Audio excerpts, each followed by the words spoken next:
Hi guys, welcome to my channel. Today is my 18-week pregnancy update. I normally make mom and cooking videos, so make sure you subscribe to see more videos like that and give this video a thumbs up. Today in my 18-week pregnancy update, I'll be going over weight gain, symptoms, how I had to switch chiropractors twice, and finally a bump shot at the end. This week, my baby is about the size of an artichoke. So far in this pregnancy, I've only gained about 3 pounds. I actually lost about 5 pounds in the first trimester just because I had a lot of food aversions. I couldn't eat very much at all and couldn't eat very many different things. I was nauseous. Luckily, I didn't throw up very much, but I still just couldn't really eat much at all. So like I said, I lost about 5 pounds. Now I've gained all of that plus about 3 pounds, so that's good. I need to gain about 1 pound to a little over 1 pound a week the rest of the pregnancy, which sounds a little bit crazy, but I've definitely had much more of an appetite over the past couple weeks, so I don't think it'll be too hard. I'm just trying my best to make sure I have plenty of healthy foods, lots of fruits and vegetables. I can't eat as much protein as I used to be able to because if you saw my first pregnancy update video, I'm having a chicken aversion. Eggs, I can eat some, but not a ton. Fish, I actually did have fish the other day and it was pretty good. I grilled it. But can't eat a ton of that. So I'm mostly eating red meat and a little bit of pork as far as my protein. My coffee aversion I think is completely gone, so I'm super excited about that because I love coffee. I have an espresso machine and yesterday I started making lattes again. The weather was a little bit cooler, so I really felt like a nice, cozy, warm latte. So I made that in my espresso machine. Didn't have any problems with the smell, so I'm really excited for making that again. I like iced lattes, I like warm lattes. I actually want to make a video on making pumpkin spice flavoring because it's almost fall. You have to have pumpkin spice. I love fruit, so I've been having lots of fruit, and sometimes I'll have an English muffin in the morning. I've decided that I want to make homemade ice cream. I've had an ice cream maker for a while, and I only use it like once a year or once every other year, but when you really want homemade ice cream, it's nice to be able to have that. So I might make some homemade ice cream tomorrow. I'll let you know how it goes. In my first pregnancy, I gained about 35 pounds altogether, which was perfectly fine. This pregnancy, I'm trying to gain a little bit less, just because for me, once I'm above about 150 pounds, my knees start to hurt really bad. So I want to be above that for as little amount of time as possible, so hopefully I don't have very much, if any, knee pain. As far as my symptoms this week, I've actually had one new one. I've been having some like mild headaches, nothing too crazy, and I don't think it's related to caffeine. I think it's just related to the pregnancy because even if I do drink caffeine, I still get it. I get it on, actually, I don't think I've ever had one on a day that I haven't had caffeine, so I know it's not caffeine withdrawal, and I don't drink a ton of caffeine anyway. I usually will have a coffee a few times a week, and I have a glass of just barely sweetened iced tea most days with a wedge of lemon. Oh, it's so good. If you guys live near a Food Lion, you should definitely check out their Food Lion brand iced tea. I actually don't live near a Food Lion, but whenever I go down to North Carolina or to an area that has one, I stock up, and just pop my knuckle. It's ridiculously cheap. It's some of the best iced tea. I can make a serving for about 5 or 6 cents. So I definitely recommend that. Like I said, with a lemon wedge, it's refreshing and a perfect summertime drink. If you guys have any suggestions on what to do about the headaches, let me know in the comments below. Luckily, I haven't had any really intense ones. They've been pretty mild, but just kind of annoying.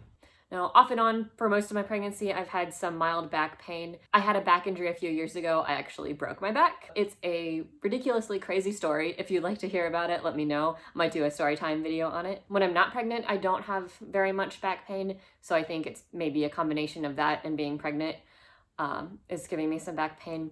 So I usually see a chiropractor. I saw one for most of my first pregnancy. I really liked that chiropractor, but unfortunately she's not under my insurance. So I was paying out of pocket when I saw her. With my insurance, I have to pay for the chiropractor before we hit our deductible. But if we hit our deductible, I get 20 free adjustments. So that's, every 2 to 3 weeks for the whole year for completely free. And we actually hit our deductible this year, and we'll definitely hit it next year with having a baby. So I'm definitely going to get all of my free appointments. But I wanted to switch to a chiropractor that took my insurance. And then the other thing, so once the pandemic hit, I stopped going completely for a little bit. And then that chiropractor that I had been going to and paying out of pocket, they were kind of acting like the pandemic didn't exist. They were They didn't really have anything on they didn't have anything at all about it on their website. They didn't put very much on their Facebook. They just said, oh, we're open, come visit us, buy these supplements to help your immune system. And then they posted a couple pictures, and nobody in the pictures were wearing masks. So I did not feel comfortable going back to that chiropractor, combined with the fact that they didn't take my insurance. So I decided to find a new one. I've actually found a new one in my town that has, I think, about 8 chiropractors, and a friend recommended them. So I decided to go there. I saw one chiropractor for a few times, but she just did the same few adjustments, didn't really seem to customize anything, and my back pain was staying about the same. So I was definitely a little bit worried, didn't want to stay with that chiropractor. And then my husband, he saw a different chiropractor at that same practice, and she spent a lot of time with him, did a lot of adjustments. So I said, okay, I'll try switching to her, see how that works. So I did, and I've seen her 3 times now, and it was definitely a night and day difference. She did a ton of adjustments, definitely felt like she was really customizing it to what I needed. My back pain I'm still having a little bit, but it's much lower. And she actually did an adjustment to my sinuses, because I have pregnancy rhinitis and allergies. So I have a lot of, especially at nighttime, my sinuses get really clogged and it can be hard to sleep, hard to breathe.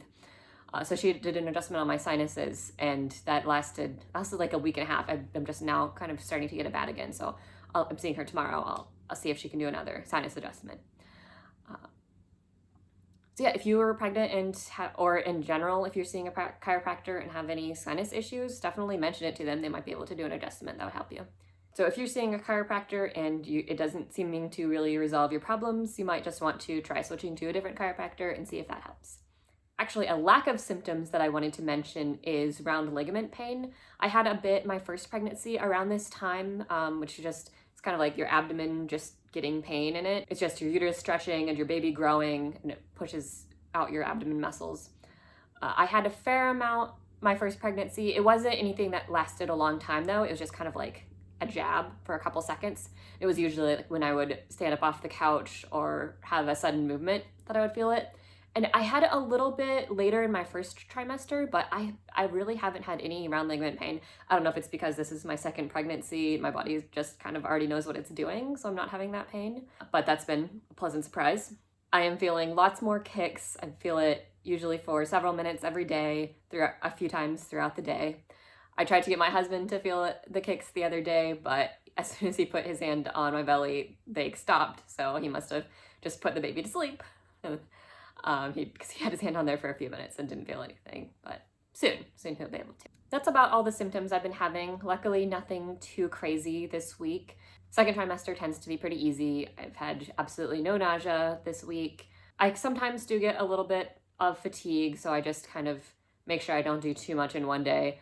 But this past weekend, we had a holiday weekend, so I was doing a lot of cooking and cleaning, general stuff for that. And by the end of last night, I'm like, okay, I need to sit down or my back's gonna start hurting and I'm just gonna be really tired. But I kind of have an idea of when I need to relax, and that way I don't overdo it. My belly's getting a bit bigger, and I haven't really noticed too much skin stretching yet. So I have a lotion that I've used on it just once, but I'll probably start doing that more this coming week. So I'll talk about that more next week and what I use as far as helping with itchy skin. Can't really do much as far as stretch marks because that's mostly genetic.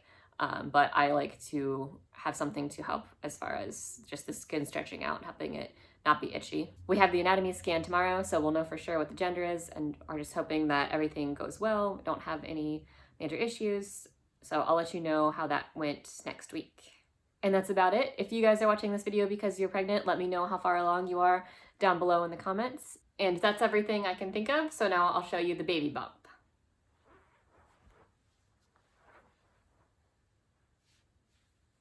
I actually think it might look a little bit smaller than last week just because I haven't eaten as much today yet as I had last week.